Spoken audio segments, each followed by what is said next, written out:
Yeah, man, I'm ready, man. Well, let's do it. The Irie, everything Irie, Let's do this. everything good, Senor, Mr. Matt U. Johnson, Wow, go welcome on. to On Point Podcast. Thank you so much for accepting my invite, by the way. Thanks for having me here, man.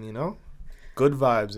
Good vibes. I Yeah, like man. that. Senor, tell us just in case maybe someone's not familiar with who you are and what you Yeah. do. Talk to us a little bit about you, please. So my name is Matthew Johnson, and I'm the one and only Jamaican in the 915. You know what I'm saying? Being the only Jamaican American recording artist or Jamaican recording artist in the borderland here.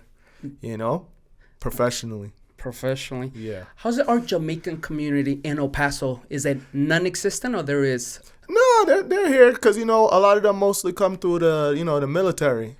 Oh, okay. So like they have I'm gonna give them a plug. Island Vibes Jamaican restaurant in the Northeast on Dyer. That's the only Jamaican restaurant in town.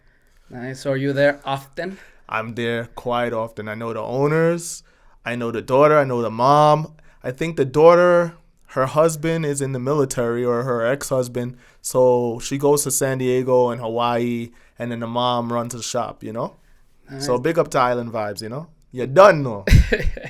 That's perfect. How would you describe? I've never had Jamaican food. Yeah. How would you describe Jamaican food? Is it lots of rice, kind of like the Yeah, man. island Yeah, food? man. Is that what it is? How would you describe the food? So you got, you have the national dish, which is ackee and saltfish. So you have that. You have the yellow kind of almost yamish thing, but it's a fruit. It's like almost like the jackfruit, but it's a fruit that you get, and they mix it up with the saltfish, and you have boiled bananas, or you can have fried dumpling, and you can have boiled dumpling, and then you have the rice, the gungo peas rice, the kidney beans, red kidney beans, rice and peas, and then you have jerk chicken, and you have what's another dish? Let's see, curry goat, oxtail. What's your favorite? My favorite, bro, is the ackee and saltfish, and I love stew peas and rice, which is like sawed beef with peas and dumpling and all the preserves and the veggies and everything, all mixed up into the stew.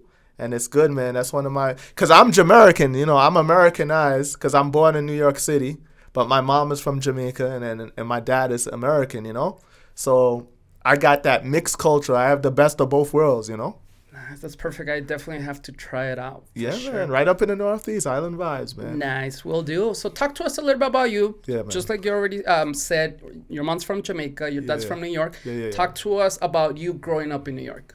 So I'm born and raised in New York City. I'm from Staten Island, Shaolin, home of Wu-Tang Clan, you know what I mean? I'm from the 103-042 originally, and then I moved out of there and went to the South Shore and the other sides of the island. But I'm originally from Staten Island. I'm born and raised there. And I went to school there, high school. And up to college, I went to uni at LIU. So after LIU, I went over to London and stuff like that. But I spent most of my life in New York City. And then I moved here after uni, Nice. Tell us why Yeah, you yeah. moved. I believe you were 21 when you moved to El Paso. Yeah, 21, 22-ish. About to be 22. Yeah. Why did you move over here, sir? So my dad, actually, it's a big story. My dad did his residencies as a physician here in El Paso and Juarez in the East State system. I don't know. I've never been to the East State system, but he's always telling me about that. So that's why we moved here, because he was like, oh, El Paso's this hidden gem. And, it's a lot cheaper to be here Definitely. than New York City. And then LA and Florida, even though Florida's a little bit cheaper, but it's getting, more expensive now. So he was like, yo, the weather is there. You're going to like it. It has palm trees just like Florida. The homes are beautiful, which they are. The homes are beautiful. But that's the reason why I came down here, because my parents moved down here. We're not military or anything, but he just had that background because he did his residencies here as a physician. Oh, okay. Yeah, man. Now, when your dad said, "Hey, we should move to El Paso," were you open to the idea? Were you okay, or do you remember I was maybe not okay. wanting to move over here? The only thing I knew about El Paso, that it was near the border, and I remembered what's the guy that from the WWE, Eddie Guerrero. Oh, okay. So I was like, oh man, all right, so let me try that. I didn't have no like doubts about living in El Paso. I was like, it's Texas, it's something new. I've traveled all around the world already, so being in this part of the country, in my own country, is not going to be a big difference. But man, when I got down here and I spent time down here, way different. Yeah, let's talk about that a little bit because Yeah, I know obviously from New York, which yeah. is a melting pot. I mean, there's a lot of people from Puerto Rico, from Eh, Mexico, from other I Honduras, Salvador. actually, But now that it's mainly yeah. Mexican, like tell us what was the biggest difference? Well, the thing is, I have Puerto Ricans in my family on both sides of my family, You my do. Jamaican side and my African American side. So there's Hispanic and Latinos within my family. So like the Latin thing is not different. And even in New York City, there's like on Port Richmond Avenue on Staten Island and New Dorp, there's a lot of Mexicans there. So I was used to seeing Mexicans, but this part of Mexico I think is different because the people like that come from I don't know if it's Guadalajara or it's the Puebla kind of province down there. Those are the people that are more in Staten Island that I was raised with. The people here is northern Mexico and it's Exactly. Chihuahua. Woo. So like yeah, so I know you come from Chihuahua, no? Exactly. So yeah, that's I had to get kind of acquainted to that because I was like, okay, they don't act like the same, you know what I mean? It's a little different. So I was like, enough things are going here with that, you know? I was like, this is not like what I'm used to. So, I had to get used to that. What was the hardest part of getting used to it? I mean, man, I've never lived in a desert. I've always lived in, like, Staten Island is an island. We had a lot of beaches, even though it's a New York, they might not be the cleanest beaches, but we have a lot of water. Here, my skin was getting drier, like the water is harder. You had to get water softeners in your house and like just the cultural vibe, the diversity wasn't a lot. I mean, you do get diversity from the military, but I wasn't of military background, so I had to kind of get into that too, even though there is military in New York. But New York City, it's not really like front line and center. Exactly. You know what I mean? When you come into El Paso here, you see Fort Bliss. You know what I'm saying? You see it right away. Straight up, Yeah, no, that's so interesting to me because I'm like, oh, this is the first time I hear like that perspective. So, Yeah, wow. man. How long did it take you because I follow you on social media, I follow you on Instagram, and you can tell that you love our city. You love El Paso. Yeah, man. Really like it. How long did it take you for you to be like, you know what, this is really cool. I like El Paso. I like a lot of things about El Paso, but there's certain things I still can't get used to because like I'm so used to going to bigger cities and being around a lot of diversities, but I do love certain things about the town. I'm not gonna lie, you know what I'm saying? El Paso showed me a lot of love in certain ways. Like I feel I stick out more here than in New York City. Definitely. Is that one of the reasons why you decided to stay here after, of course, I mean, your parents came with you initially. Is that one of the reasons why you wanted to stay here? Well, I mean, yes and no. Okay. Because like the reason why I like it here is obviously the weather is nice. The homes are beautiful. I live on the west side of town. The homes is beautiful over there. I got they just opened up to me. Like after I started putting my foot into the music society here in the community, like they gave me I did Minor Palooza, I did Neon Desert, I did Fiesta de las Flores, I did Summer Slam Jam opening for major acts like Mann. Even your own local icon, I think she's an icon here. She even went to UTEP. Christina Eustace was a Latin Grammy nominee, and she's from Juarez or Chihuahua. I think she's from Chihuahua, and she opened the door for me to go over there to Buenos Dias, Juarez, and perform and have horchata and stuff. So there's great things about El Paso that a person like me from a bigger city can benefit from. You understand? I can appreciate that as well, right? We'll definitely we'll come back to that and definitely talk about that. Let's talk about your career, singing career. Yeah, man. You started very young, at age man. 14. You come from family of artists. Yeah. Talk to us about your start.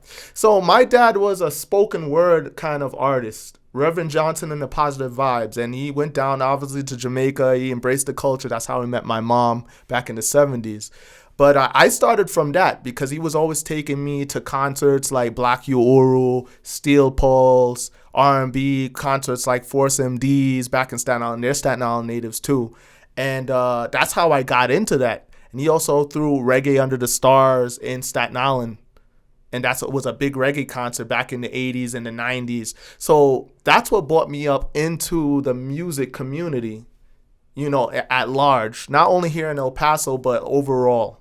So that's kind of my background there. And then from that, I kind of just went on my own little journey in the genres that I picked up, because I like to do pop dancehall, but I what people don't understand is that I'm very versatile. You feel? I like rock music. I like Linkin Park. I like Incubus.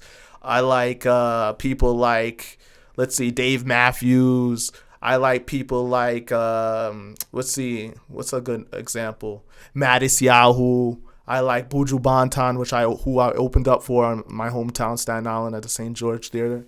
I like people like Bob Marley, obviously. That's why I'm wearing this shirt. He's a very major influence on me, you know what I mean? Because, Jamaican American vibes. I like people like Alanis Morissette.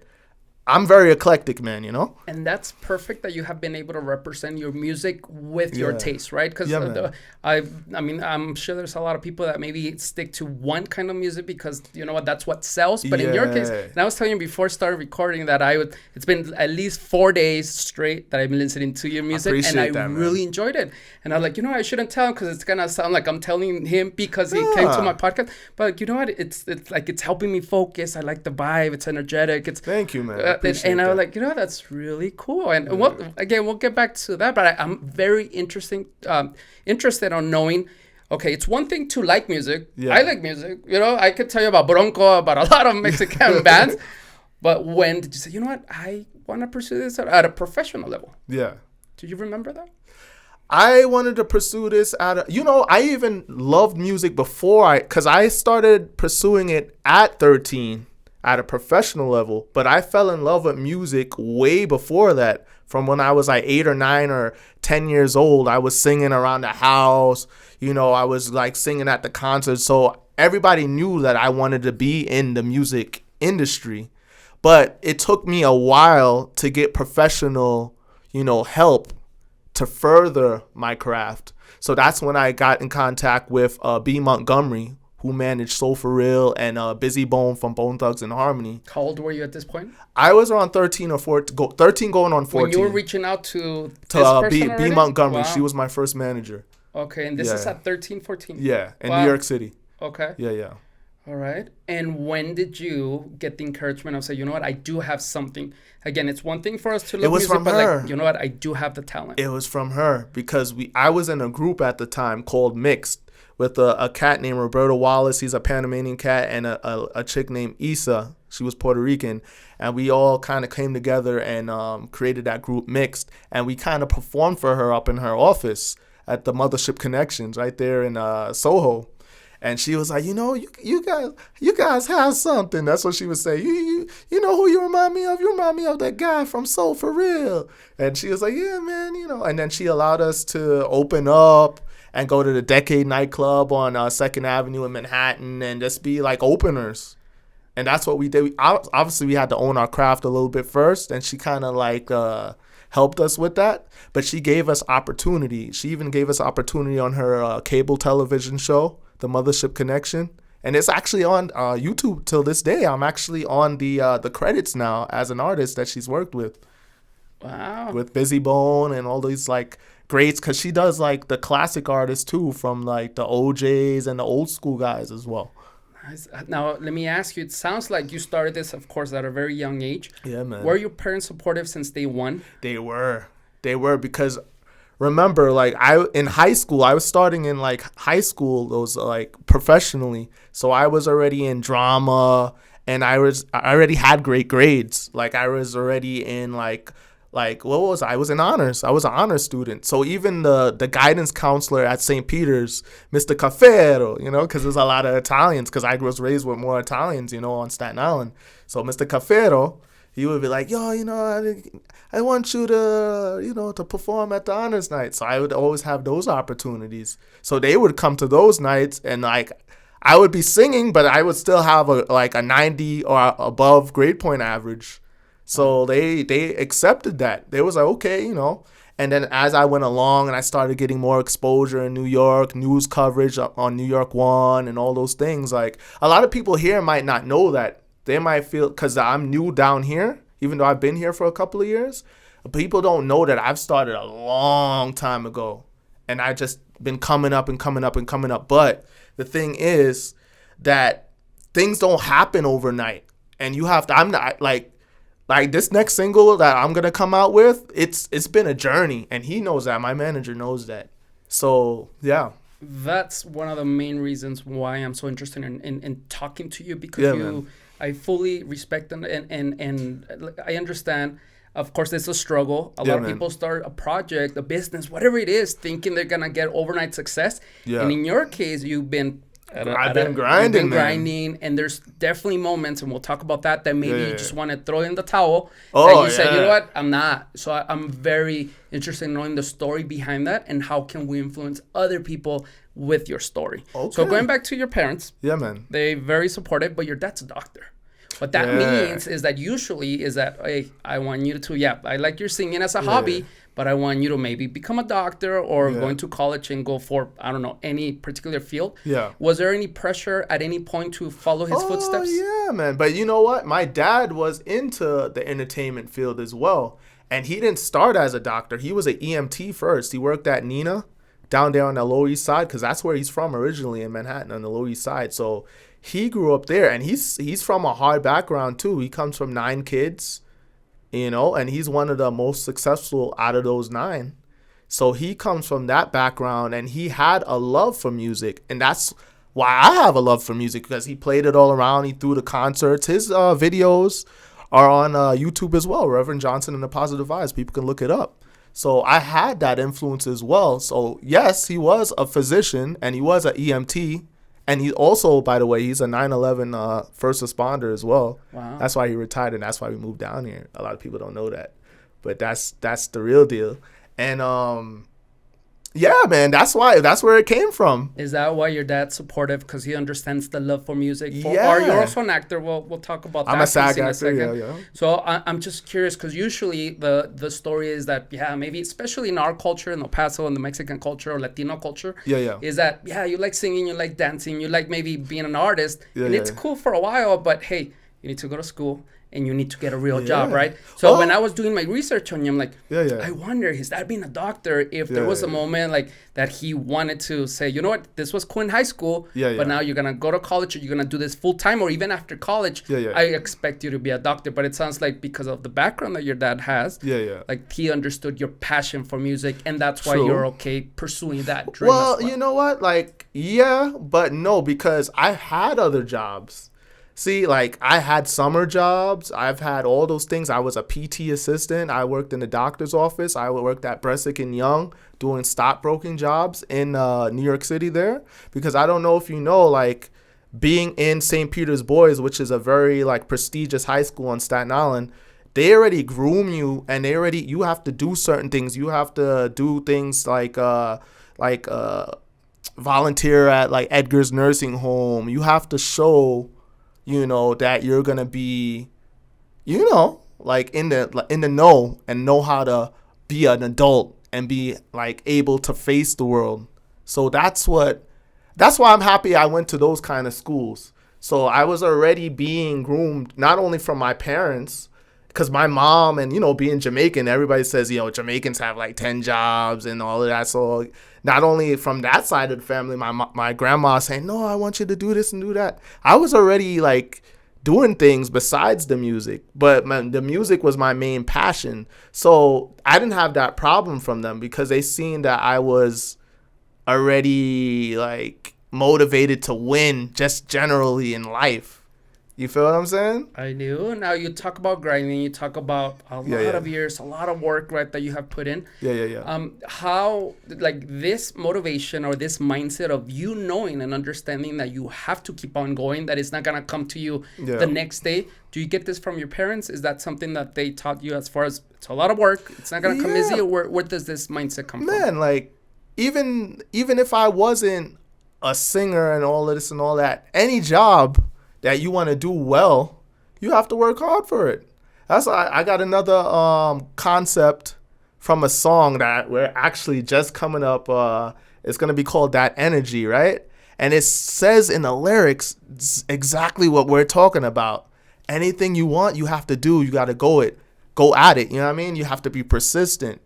That's what I'm saying. So it doesn't matter what you're doing. If you're a lawyer, you're a doctor, you're a nurse, or even if you're a janitor, you do your job, your best, being a janitor so that you can elevate. Because obviously a lot of people are not going to want to stay to be a janitor, but like you never know who you're going to like meet. You could meet, like this guy's such a great person, man. You know what? I like this guy's personality. Let me tell him like, yo, I would love you to be a business partner in my multi-million-dollar company. So you never know who you're gonna meet, and you never know like who you're gonna come across, basically, bro. So like, do the best at anything you do. You know what I'm saying? Like, it doesn't matter if you're a singer or not. That's perfect, and it's second nature to you already. But again, what like the interactions I had, or the at least the people that I maybe interact with. I mean, that's tough to understand that, right? Because a lot of times we do expect overnight success. We expect already to start whichever business, and then for us to, we're gonna make it big tomorrow. But in your case, it sounded like you understood at the young age that it was gonna take a lot of work. Oh man, because I had a lot of like no's. I've tried for a lot of different things. I was already groomed to it. So I already knew, okay, this is gonna be the long haul. And that's why I started to go into acting, actually.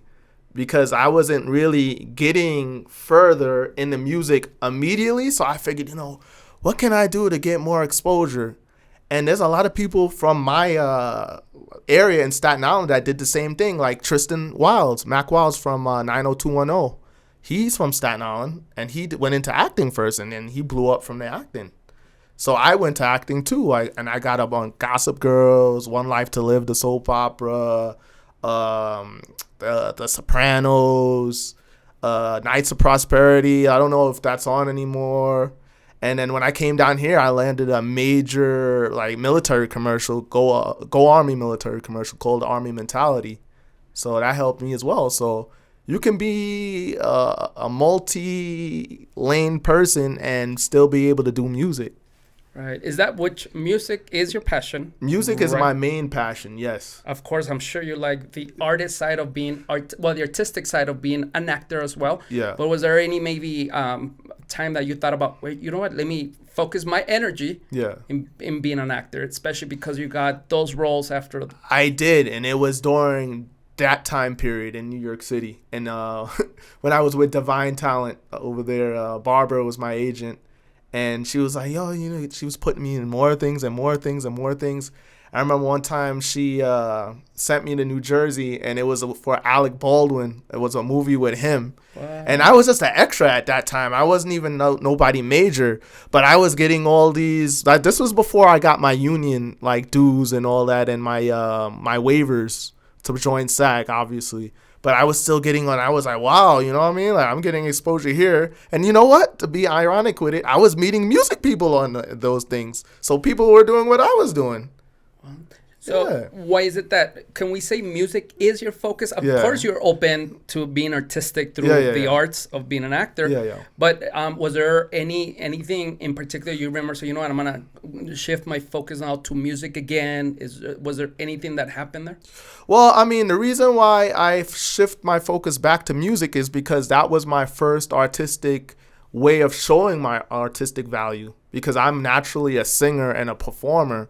I just took that lane for acting because it opened up doors into the community of the entertainment world where I was at the time. And I think it still did that even when I came here to El Paso. Yeah, definitely landing that contract for that commercial that you said. Yeah, man. I'm interested to know a little bit about the your family back home in New York, also your friends, right? Yeah. Now that they look at you as far as what you're doing, what you have accomplished, and what your current goals are, and living in El Paso. Yeah. What is it that they say about you or they think about you? Of course, you have the people that support you, but I'm sure there's also maybe the people that are already married, that already have this fancy job, high-paying job. Talk to us about that. So most of my friends in Staten Island, they were Italian and Irish, and most of the Italian and Irish guys on Staten Island, they either became cops or they became firemen, or they were in like the union jobs, which are like kind of electrician jobs, stuff like that. My best friend, he's having his first baby right now, and he just got married, I think, a couple of years back. He was actually I think he was studying to be in politics, and he went into what his dad was doing, which was being an electrician. So they kind of like look at it that way. Oh, why don't you go into the family business, like being in medicine and so forth? But I was like, that's not my passion. And now that they see me in El Paso, they're like, oh, man, why did you move there, man? Why not Florida? Because everybody from Staten Island goes to Boca Raton and everything. And I'm like, El Paso? Of all places, why there? So how do you explain why El Paso to them? I told them, yo, it's very nice over here, man. And then the money stretches. You get beautiful homes, bigger sized homes for your money. And they were like, but you know what? They eventually saw, because social media is a great tool. And it opens up. They were like, wow, he's doing a lot down there. They're opening up, because I think at first they showed me more love here than they did in New York at first when I was first starting, because it was like almost like starting over coming down here. Yeah. So I think I had to knock down some doors here. I had to like, hey, I'm here, let them know I'm here. I'm not saying that everybody was so nice to just have me on their shows and, but it was a little bit easier because they see I don't know why, bro, but like I found that here locally, at least when I came here, they didn't really put on their local people too much. They like people from the outside, and I kind of benefited from that because I was like, oh, this guy, he's kind of, even with the military commercial, it was like, you're not military? I was like, nah. They was like, what are you doing here? What's the Staten Island guy doing here? I was like, my parents moved down here. So I'm the youngest, so I moved down here with them. They was like, oh, man, and that got them interested in me because they had Miss El Paso on there, like kind of competing against me to get that part. And they ended up not picking her, and they picked me. Wow, that's so interesting. Yeah. And this is, wow. Okay, let's talk a little bit about your process when you got to El Paso. Of course, that you said, is it looking for a manager? What was your first step of, okay, I want to make sure that the people in El Paso know that I'm here to stay, and of course about my career. Do you remember what steps you took? Well, the first thing I did is I tried to get into the network of people. I started meeting people. And the first person I met was in Best Buy, and he happened to be like an engineer or guitarist, and he introduced me to BJ Pando, like all these other artists that were working the circuit that like, he introduced me to the scene, and that's how I started like getting into the network here. And then after that, my dad, who's very good at doing press work and stuff because he had a press pass in New York City and stuff like that, he just called the media and let them know, and then we started approaching people, and that kind of opened the doors for us. You feel me? And that's how I got to. And then I started meeting people like the Latin Soul Project, who had me as a guest host on their set at Fiesta de las Flores.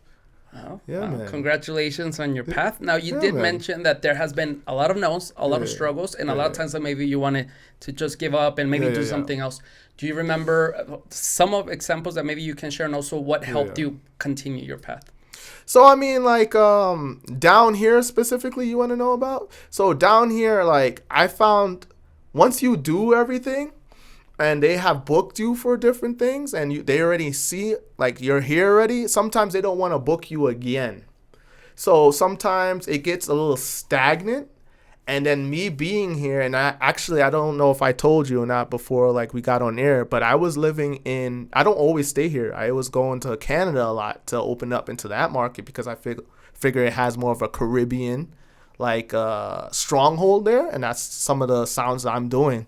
So that's kind of the struggle I have here sometimes, and it makes me want to like just throw in the towel here. But then the more you kind of like do your research and you pull an all-nighter, and you kind of just go on the web and you watch who's popping here and watch what's going on and this and that, you find new opportunities, and new opportunities arise. So what I say to all the young artists or the people that are coming up here in El Paso, never give up, be persistent, be consistent, and even if you're not putting out a lot of music at the time, stay in the public eye, because people will not forget you, and they'll have to look at you. And with social media, it makes it so much easier. That's what I say. Great advice, by the way. I definitely want to ask you a lot more follow-up questions on that, because I do find that a lot of people in El Paso especially that maybe do have talent, maybe do want to do something artistic, but then like maybe they're afraid of failing. Maybe they're afraid of that's going to take a long time. But you know what? that's the key word. Failure sometimes is the key to success, because you're not going to win all the time. You're not going to succeed all the time. But those lessons learned from the failures is going to make you much more smarter, and it's going to teach you a lesson. Say, hey, this is what happened this time. I have to do this differently. What am I doing wrong? What do I have to search? And he knows this. And I tell him all the time, and he knows I get frustrated all the time. This career is very hard. It's very frustrating at times. Even though I love music and this is my passion, I get frustrated all the time. I'm not perfect. I'm not everything is... I hope I'm not coming off that way to the people on here. This career, I'm looking at you guys out there, well, ladies and gents, this career is not for the faint of heart. So you're going to have to put in hours. You're going to have to put in sleepless nights, even not only because, remember, it's 95% business, and 5% show. Because sometimes they say it's 10% show and 90% business. I think it's the other way around. I think it's mostly business and marketing. Because, anybody could be going into the studio, putting auto-tune on their voice and blah, blah, blah. But if you don't got the drive, the passion, and the heart to do this kind of stuff, and it doesn't matter what kind of business it is. It goes with any business. But we're talking about music here. You got to put in that work. Wow. Yeah, man. Going back to mindset, where does this come from? Because I know you say, again, second nature now. But there's a lot of people that as soon as they get a certain number of no's, that's it. I want to give up. I'm sure your manager has seen those, that there's maybe a lot of talent, but they just don't have that mindset, right? You know so what? what helps you specifically, and where does that come from? I got a New York state of mind, buddy. I'm from the city that never sleeps.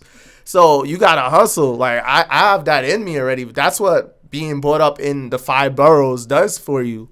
Because, it's not easy there. You know what I'm saying? There's 1,000 people or millions of people like me in New York. So, of course, you're going to get a lot of no's, right? Because they're like, oh, this guy, there's a lot of people come a dime a dozen. But in New York, if you're in New York now, you got to set yourself apart. And that's how you become notable there. But if there, a lot of people are copycats in this business now. Everybody want to sound like the next person. They want to sound like this, that. You got to be you. You got to have that sound that reflects who you are. And even if you're not doing music, you got to have that sound, that personality, that drive, that vision that reflects who you are. If you get my drift. I get it 100%. And I'm so glad we're having this conversation. I'm sure someone's going to benefit from it. Yeah. And we were talking a little bit before recording as far as how many podcasts maybe you have been on that, again, nothing that there's wrong, but they just stop for some reason. And I'm sure that maybe a lot of times when they open that or when they started that, their idea was after 10 episodes, now I'm going to get sponsors or I'm going to do whatever. Yeah. And then they end up giving up, which is going back to maybe not music specifically, but just having that ethic that no matter what, I'm going to stay here, I'm going to stick to it. Not to cut you off, but sometimes, people have personal health issues. It might not always be because, oh, man, this is not working and nobody's watching my podcast or nobody's listening to my music. Sometimes it might be personal health issues or family issues that they're going through and they just have to take a break. But if it's not because of that, you have to keep it going. You can't stop. If this is what you really want, you cannot stop. You see me? Yeah. I like that because I agree with you. If it's family, if it's medical reasons, don't even worry. This doesn't even matter. Yeah, man. But 9 out of 10, if not 9.5 out of 10, the truth is it's just that maybe the expectation that a lot of people had. Any job, not talking about podcast or music, it's just that maybe in that giving up mentality. Going back to what you said, that Paso, New York, I remember when I had Elia Esparza on, she said that she moved over there, she knocked on a lot of doors, and she got a lot of no's, but she quickly understood that you just have to keep on going, right? Yeah, man. So that mentality, again, especially now that I'm trying to direct this to a more local audience. Yeah. I mean, it's great to hear kind of like that mindset of not giving up. Let's talk a little bit about haters, social media haters, or people that don't understand, or I'm sure you get a lot of comments, hopefully not on a daily basis. Yeah, but do you remember like the first time you got some hate? How were you able to deal with that? I mean, here locally or just in general? In general. I mean, sometimes when you go into business with certain people, cause my personality, I get along with everybody. I'm a Libra. So I try to get along and hold the peace, right? But sometimes haters can come from different aspects. They don't only have to be like social media trolls for, hating on you. Some of the people, they don't even say nothing. And they could be hating on you by blocking you. And that's what I've come across. Really? I've come across people that will be like just trying to block you. They'll see that you trying to like go up in the trenches, right? Uh-huh. And you might not be able to get into certain places because, maybe they might put in a bad word, or maybe they're saying, take me first, this person or whatever. That. That's more what I go through. I don't really get a lot of like negativity online because maybe once or twice, but not a lot, bro. I mainly get those kind of haters. People that have like, when you see them, they nice, but on the backhand of things, they kind of fake. You know what I'm saying? I get those kind of people, but like I don't really get a lot of negativity because I don't really try to be. Like, I'm not a nasty person. Like I'm a very nice person, and I'm a very open person. But I get those kind of like haters, and that you can't see. You understand? Like that's the sad part about it. I get those types of people, and then you might hear about it if somebody's bold about it. This, that person, this person. And I was like, I don't know. I haven't. And some of these people I haven't even met. How do you get through those moments when you see like when it's happening? Of course, it's easy for us to say, but just don't care, just keep on going. But when you're at that moment, that stage, I'm sure there's like. I just talk to people that are really close to me. Like I talk to my parents, I talk to my manager, I vent like that, and he knows. I'm always, even my parents know, I vent to them. And then I get it out because it's bad to keep it in. It's not good to have stress in your mind and keep it in. So I'm learning to kind of not take things personally now. But I had those moments, man, and I kind of vent to the people that are close to me that I feel that they understand where I'm coming from. So that's who I vent to, and that's how I get past those moments. Nice. I'm glad we talked about that because you bring a really good point because there's a lot of, like, for example, if it's hate on social media, for the most part, a lot of people already know that hate is there, so they ignore it. But maybe the one that is not as simple to ignore is friends or family that maybe they won't tell you that they don't like what you're doing. You know what? But by not supporting it, you can kind of like tell that, you know what does this guy think he is by doing whatever he's doing? I do remember something. Last year, I did the ABC 7 from Downtown Spaces. And when it aired, somebody on the Channel 7's YouTube channel commented. They was like, this is what made the air? This is what... Yeah, I had that. That's something, and I think it was somebody locally here, and then I didn't know who this person was, and they were just saying that, and I was like, wow. And then there I was, like, I was even showing love back. Like, I had, like, one of my manager's DJs on there. I was giving back by having that person on there and all that, so I was giving back. But I was still getting that. So I didn't understand that. But we handled it, though. We handled it in the right way. And whoever that person was, like, Godspeed, man. I hope you're happy. I hope you're, doing well. Wow. Thank you for sharing that story. Talking about your management, you've been through, a lot since you started back at 13, 14.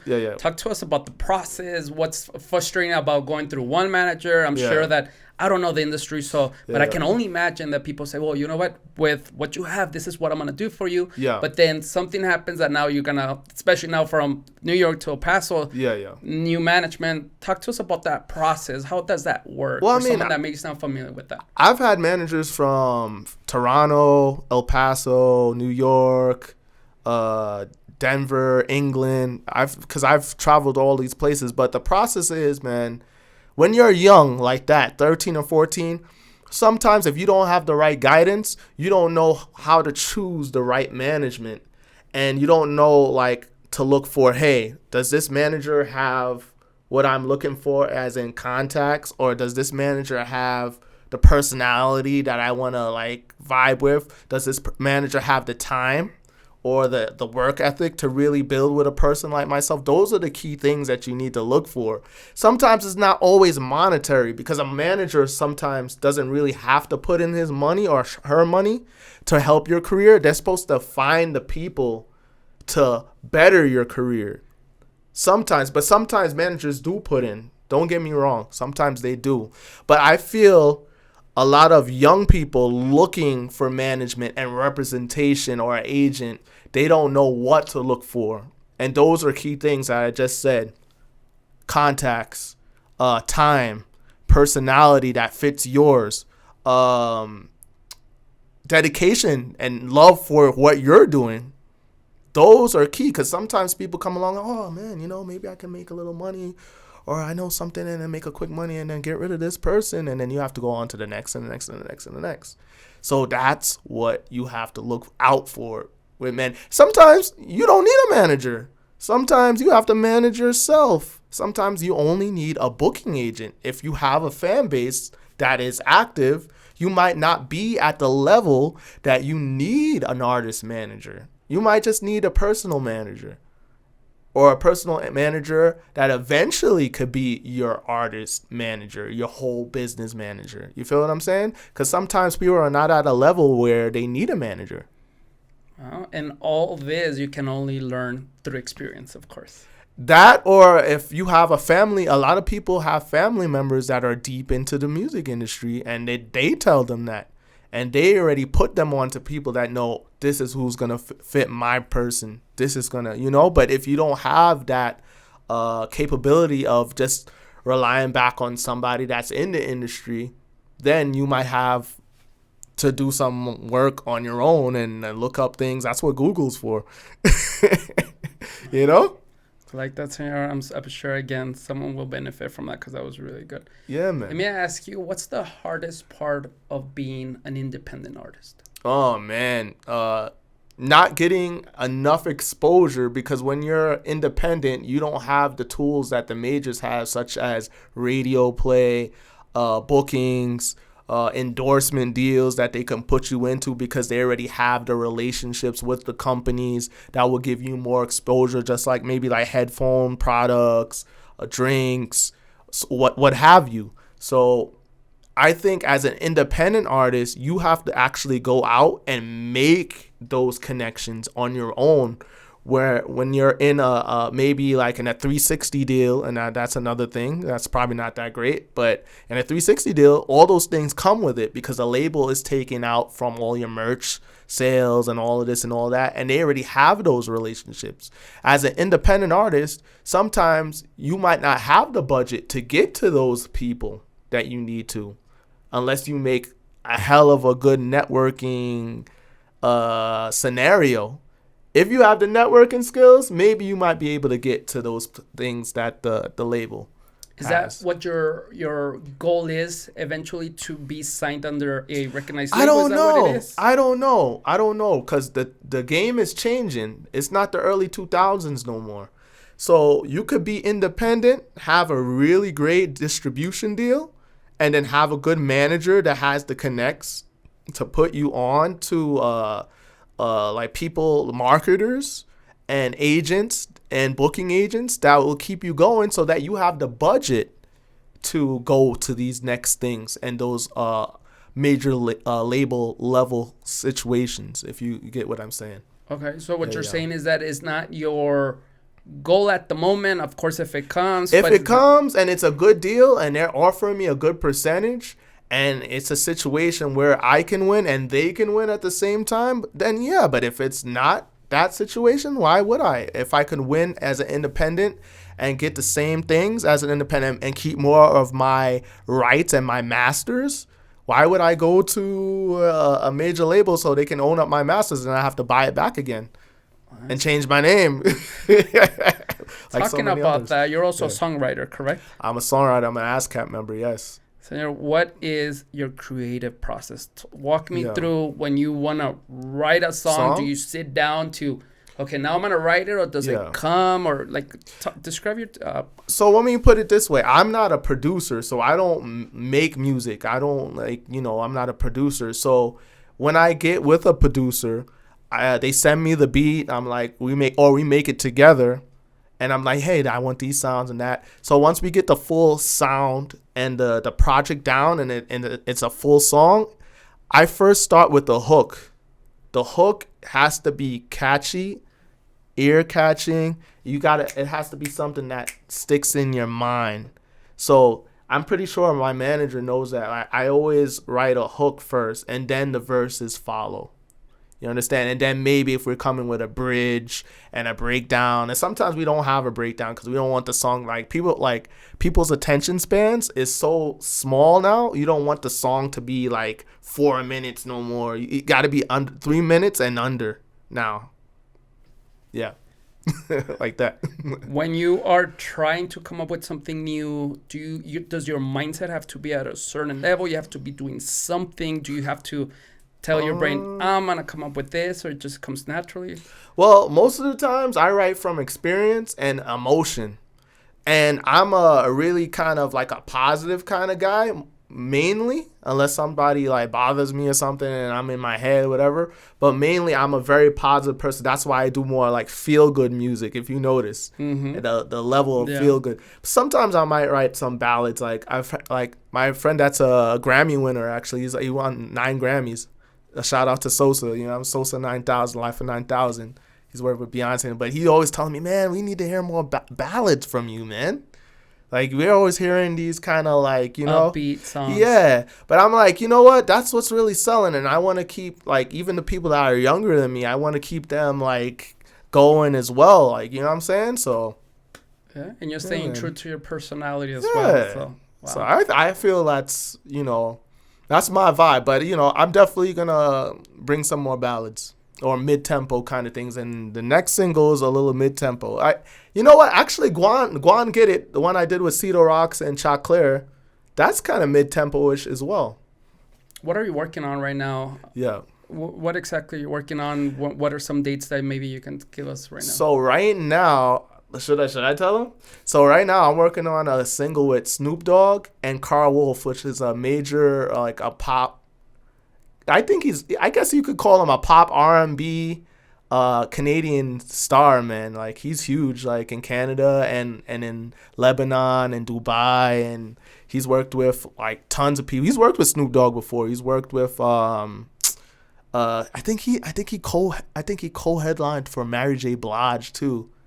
And a lot of Fat Man Scoop, but to make a long story short, that's what we're working on. We're trying to we're waiting for the verse from him to come in, and because we were gonna put a different artist on the track, but that kind of got sideswiped. We had a situation, so we had to put him in there. I wanted that. He was always my choice, but we got the other person, but he was like one of the main choices I had. So shout out to Carl Wolf.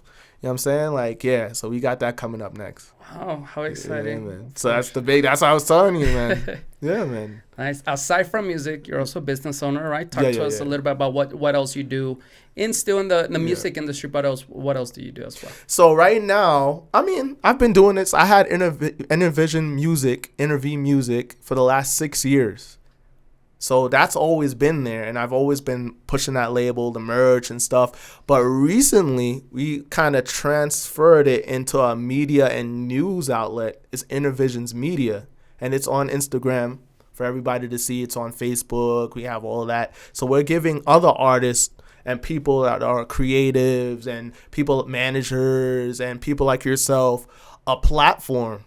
Because I felt, you know what, I'm always on these other things. I think I should start one myself. I have this label, and it's Intervision. So, creatives need a platform, a lot of platforms to, showcase their Intervisions. And that's where we came up with Intervisions Media. Wow. Yeah. When did you start this? I started Intervene Music 6 years ago, but Intervisions Media, we started maybe 4 months ago. Okay, what's your long-term vision with that? You said, of course, create a network, but is there any specifics that you're already working on? Like, is it first music? Is it first artist in general? So it's all over. It's just creative. So we want to give creatives like a platform. Like maybe we might go into magazine next, but for now we're keeping it on the web, Instagram, Facebook, and we have the website, innovisionsmedia.com. And big ups to Oscar for helping us with that. I'm going to look into this camera. Big up to Oscar. He's helping me. He's like part of my team as well. And he's helping create that. So, yeah, man, it's just it's a platform for creatives to show their creativeness. And then we debut them. We we give them their platform. We write a little story on them. It's like, a media and news. Nice. Using everything that you have learned, your contacts, and of course your expertise, exactly. Your manager, as far as what is it that works, what maybe it's not gonna work for certain people, and you help them through their journey as well, right? Exactly. Nice. What is some advice that you can give maybe starting artists, maybe someone that wants to start? What's the most important things that they should know? You already talked about some, but what are some other things that you say? You know what? If you're thinking of starting, if you are gonna start, maybe they recently started, this is important for you. So right now, since social media and the web and with the pandemic and with everything, just make content, and also get a great distribution. Because I'm with Empire. I have Empire, and I also have, I haven't used it, AWOL. And it's a major label distribution, but it's independent still. So do you have to have distribution? You have to have social media content. Pick your best platform. You don't have to be all over the place, but you have to have a great social media presence, especially in this day and age. So that's two things: social media presence and distribution. Publicity is key. You know what I mean? It doesn't matter if they're online based. And I think it's better to be online now because it shows up in your Google Analytics. So when people of bigger stature look you up, where do they go? They go to Google. So that's the thing. You have to, and that's how you get what? Notified and verified. You have to have clout. So that's how these platforms verify up and rising talent. So a lot of people don't realize it's not a secret. People say, "Oh, how did you get verified?" Blah blah. It's not a secret. You just have to be notable. And it's the easiest way to do it is having a social media presence, getting on these blogs, being consistent, and that's it. That's how you do it. There's no hidden secret to it. And it is, if you look on Instagram, how do you get verified? That's how it go. But it's a lot of work, right? And it's interesting to me. Like, of course, you describe it like it's nothing, but then I'm thinking to myself, content. Okay. So how do you know it's good content? Is it just you post left and right? Well, you have to post. You have to know what is good to you. You got to know what's going to push your crowd to say, hey, this person is awesome to watch. Or, hey, this person is interesting. Maybe I should start following him or her and take a look sometimes. And you know what I mean? You got to know how to do that and stay consistent. And even if they're not looking, after a while, just stay consistent. Eventually, once you start getting into these shows and blogs, they're going to look, they'll be like, okay, something's happening. Something's going on. What if someone has self-doubt that maybe they're not sure of their talent or that they're good enough to be able to do so? You have to have self-assurance, and you got to stay around positive people, because you can fall into the trap of getting friends and associates that really don't want to see you go nowhere, and they're going to be like, and they're not going to show you support, because sometimes people can be around you but then you don't feel supported. And I know how that feels. Like, you don't feel supported, and it makes you feel discouraged. But I've gotten past that. Even when I feel that way, I keep on going. I keep on staying up all night, and I keep on looking for new contacts, new media. That's what the people out there need to do, and that's what you have to do to win in this game or any game. Any advice that you have for those people, how to maybe get away from those people that are not as supportive? Do you remember getting away from maybe that crowd? Being alone sometimes makes you more empowered.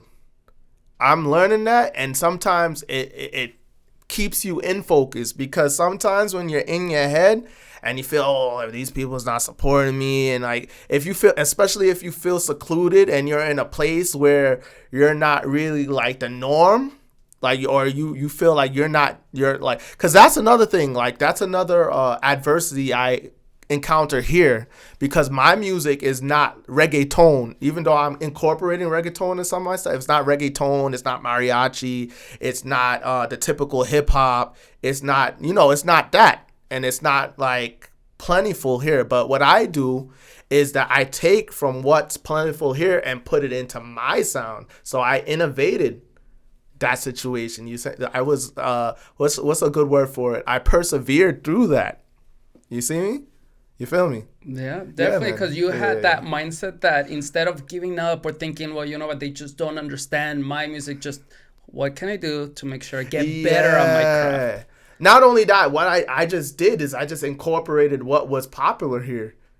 You feel what I'm saying? That's why I went and got Cedo Rocks from Miami, because I was like, reggaeton is huge in El Paso. All these Bad Bunny, all these people's coming here, And I'm used to reggaeton from Daddy Yankee in New York and all that stuff like that, the Puerto Rican stuff. I'm already used to all of that, like, you know what I'm saying? So, like, this new wave, let's J Balvin and all this stuff like that, it's not new to me. But it's just new to what I was doing in my musicality. You feel what I'm saying? So that's what I have to say to the people out there. Just stay innovative.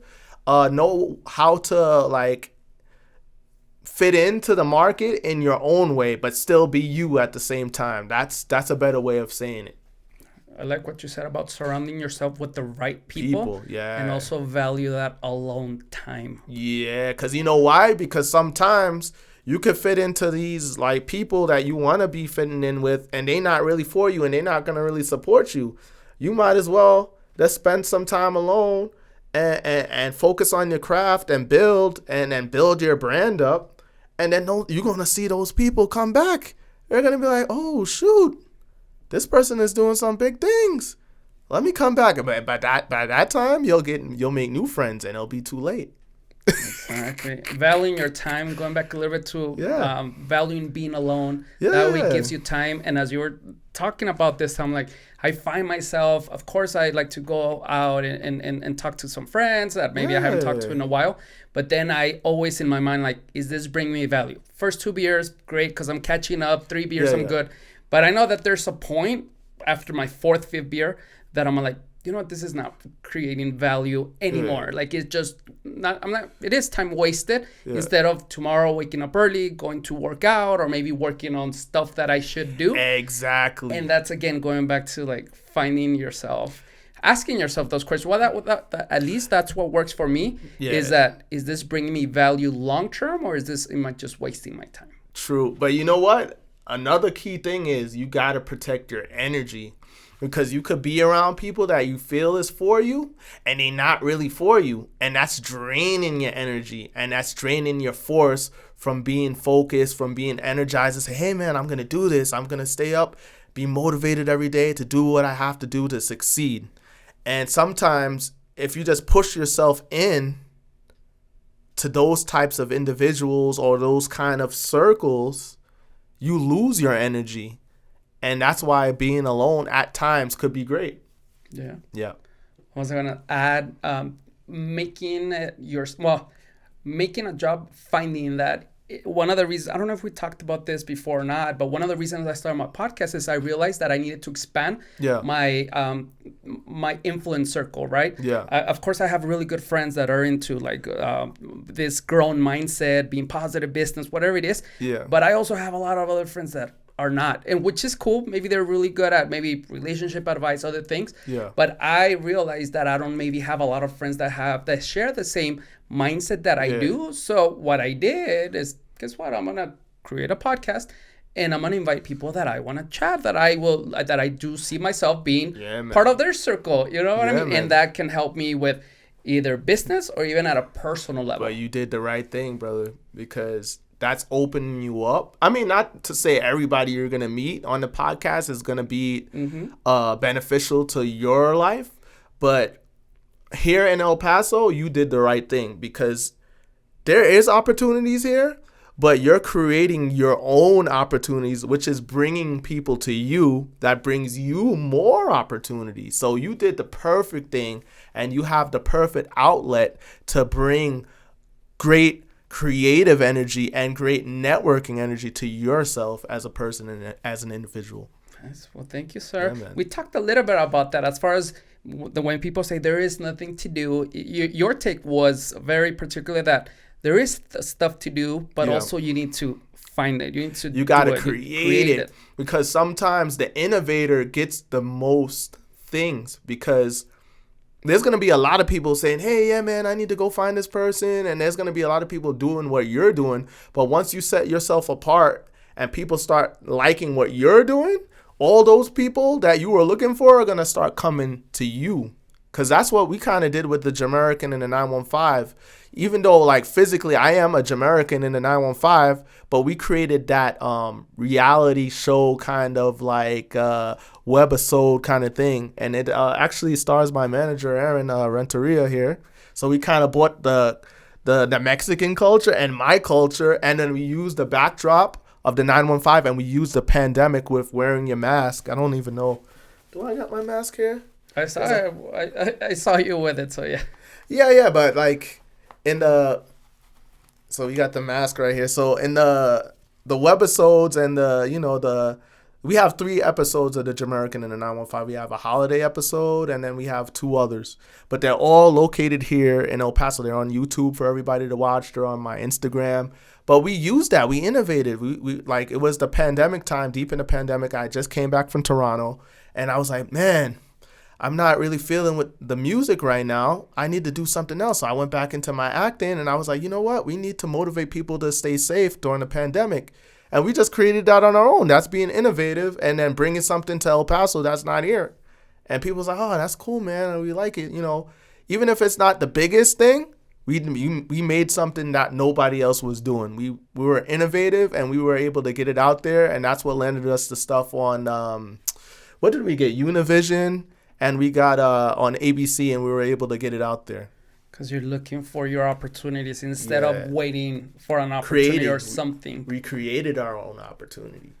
Wow. That's exactly what we did. Just like you're doing right now. You're creating your own opportunity, and you're bigging up your horizon because you're creating something that not to say that other people are not doing podcasts, but the way you're doing it, look at the nice photography and the things that tie into the borderland here. It's something very, very, very unique to you, because some podcasts, they don't have anything around. They just have like playing things, and they're talking about things, and they're trying to create things, but you're actually bringing in the community.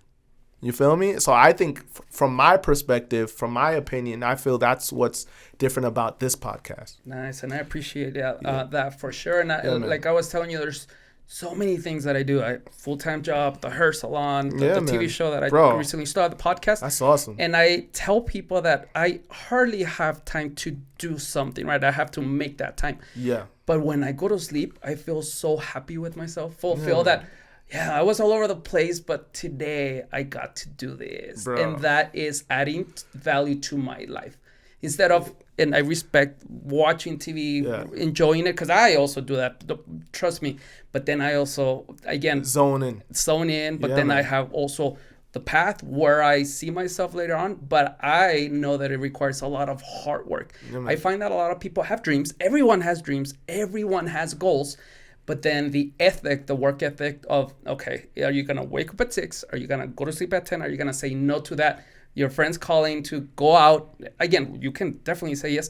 But for the most part, you do have to sacrifice, and you do have to have that discipline to not do it. And I find that, and that's why I'm trying to at least one person motivate in a way to say, you know what? If you have this mindset, or if maybe you don't, there's a different approach to things. Because again, going back to that, everyone has goals. Everyone has dreams. Man. It's just a matter of when it gets hard. I mean, to be honest with you, enough things go and get hard, you know. Yeah, zimmy, man, I'm talking to me patois thing, you know. But enough things go and get hard. Enough things never gonna be easy, you see me? So, respect to everybody that's just trying to do their thing.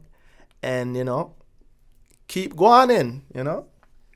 There's so many things. Thank you so much for the conversation we're having. Again, I'm really enjoying spending time with you, as positive as you are and also hardworking that you are. Yeah.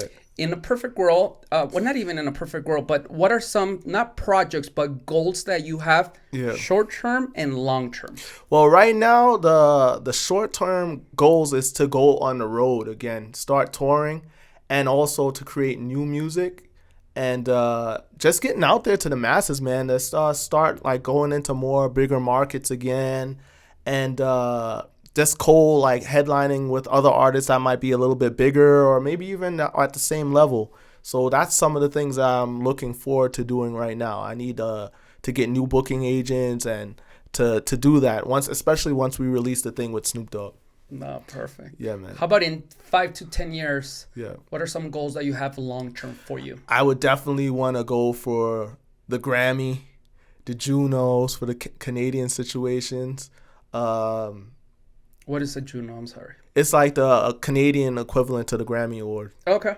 So I want to go for that. I would want to create more albums. I would want to create a company and go into different business ventures to invest my money so that I can keep up with this and do different things. I would like to go into clothing, you know what I mean, clothing lines, eyewear, because you can see I like eyewear and those things, and be innovative, be a true business entrepreneur and a true person that incorporates culture. And I feel clothing, music, acting, all incorporates what? Culture. And that's why I go on, you know? As driven as you are, as someone that you understand that it's not going to come easy, and I'm sure you're going to get there for sure. Thank you, bro. Let me ask you, as far as your COVID experience, you talked a little bit about how was your personal COVID experience in this industry? I never caught COVID. So, I mean, like, I've always been protected. And I mean the work around it. What is it that I'm sure concerts, maybe other opportunities, and now they had to close down. And did you have to do something different? Yeah, so that's what I was saying. We had to innovate and create things online, and we had to create things like the Jamaican and the 915 webisodes, like the reality. And that's another thing. I might want to have that reality show picked up, but we had to create those things, and then we had to keep things alive via the web, man, and FaceTime. And like, even when I was in Toronto, I had to do all my interviews through Zoom, and I just had to get like even more innovative with social media.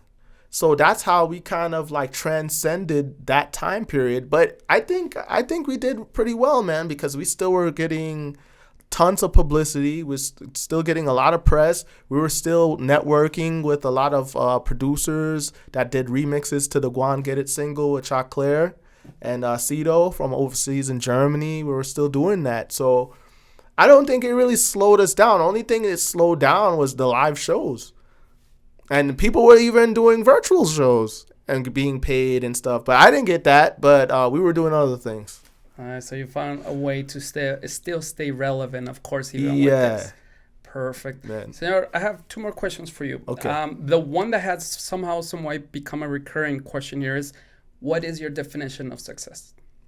My definition of success would be just staying consistent and having people realize that consistency, appreciate your work, and then personally, just knowing that you've bettered yourself and you've come from level to level to level to level. As long as you know that internally that, hey, I put in the work and I paid my dues and I'm content with who I am and what I'm doing right now consistently, I think that's when you have internal success. And then once you're happy and people see that, I think that's when the outside success and then your flowers while you're here in life, that's when that will start coming in. And I think that's what success is.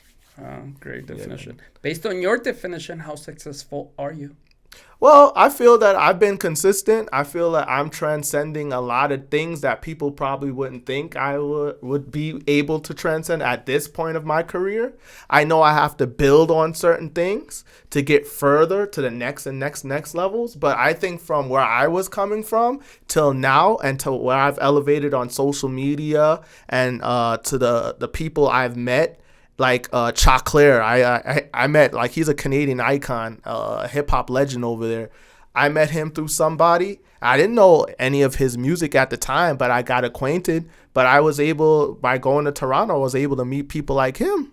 Who would have known? Like me, Matthew Johnson, doing a record with a Canadian legend and being interviewed by a person like Master T, who's like a VJ, like on Much Music. That's the equivalent to a Carson Daly or from MTV and stuff. Like, who would have thought? So I've made those things. Who would have thought that I would have got booked on a Go Army commercial and that was all around all the 50 states in Puerto Rico, Virgin Islands? Who would have thought that? Who would have thought that now I would have a upcoming single with Snoop Dogg and stuff? It's all perseverance. It's all the struggle. But I feel like I have more to grow, but I feel that I'm in the right direction, and that's what makes me content. And I feel successful in that way. Very well said, because it's not only being consistent, but also your personality. I mean, this is the first time we meet, of course, but I mean, you can tell you're someone that, for the most part, finds always the positive versus the negative.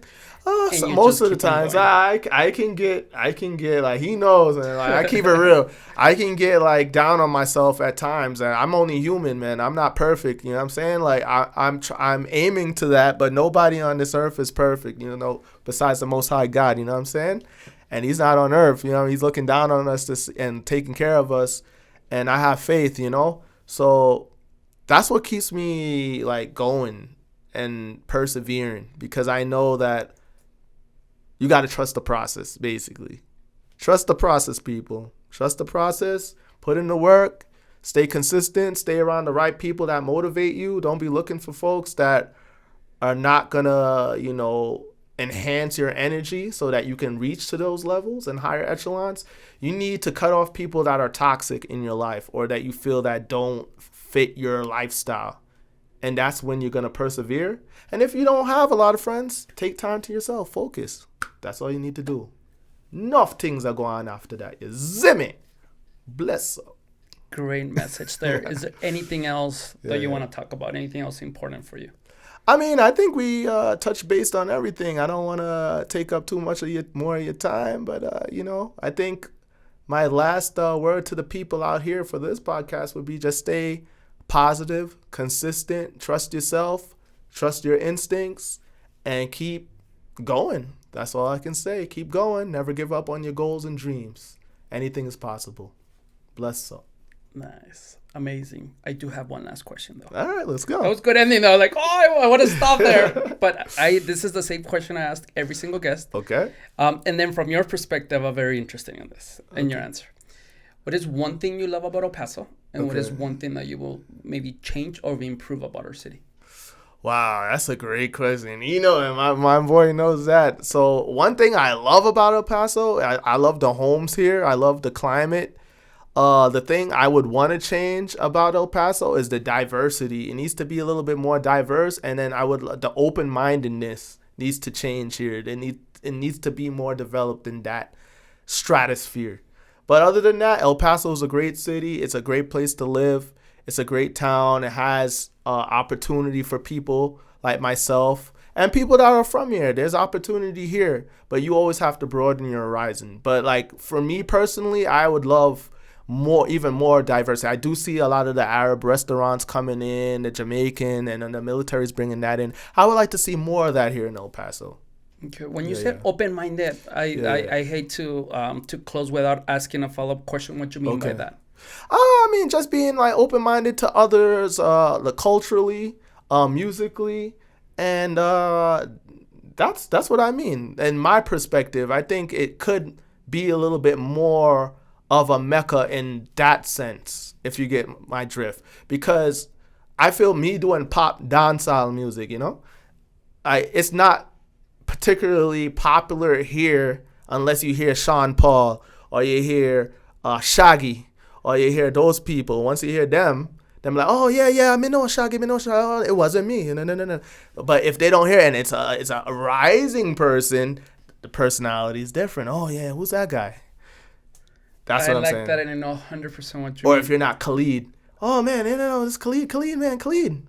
I love Khalid, but I mean the people rising. Exactly. So I would want them to be more accepting of the people rising up, not the people that are already there in the stratosphere, but the people that are rising and being open-minded and supporting of those local people and the people that may be now local and new. That's what I mean. 100% with you, because I have a thing with supporting local, which is a different take. I do not agree with the sense that just because someone opens something, go support it. I think we support people and movement. And when you're trying to, your personality, what you're trying to do, it's a movement, but I also want to support you. Of course, you being out in El Paso, from El Paso, definitely I want to give an opportunity to you, right? As far as supporting, listen to your music, go to some of your shows. And that's what I really believe, that you're 100% when you said, you know what, we have to be open and not wait. And this is an example that Cinta de Oro, Sin Cara said, is that, you know what, a lot of people do pay the $1,000 to go watch wrestling, right? When WWE comes with Lucha Libre, like the professional level, they're okay putting the big bucks. But they don't understand that, hey, maybe we have a local concept that is not as good or as you know what, as fancy, but you don't understand that if you support that, eventually they will get there. You know what? Funny thing you say that. Those people that are already at that, they had to start somewhere. Exactly. Where did they start from? They all had, even Khalid. Where did he start from? All the other bigger people that are coming out here, where did they start from? They all started from where? Ground zero. So they have to know. You're never gonna know who's the next big thing, but support them from the start. Because when you support them from the start, those people are gonna remember who supported you at the beginning. You feel me? So that's all I'm saying. That's it in a nutshell, basically. Well said. Yeah, man. All right. Well, that's all I have. I just want to thank anybody who listened to the entire hour and some change, or either viewed through YouTube or one of the Spotify or iTunes. Bless up. I just want to say thank you again. I want to, once again, thank you for your time. Thanks for having me, I really enjoyed this conversation. Hopefully we get to talk again. Thank you, brother. Bless up. All right. Bye-bye, guys.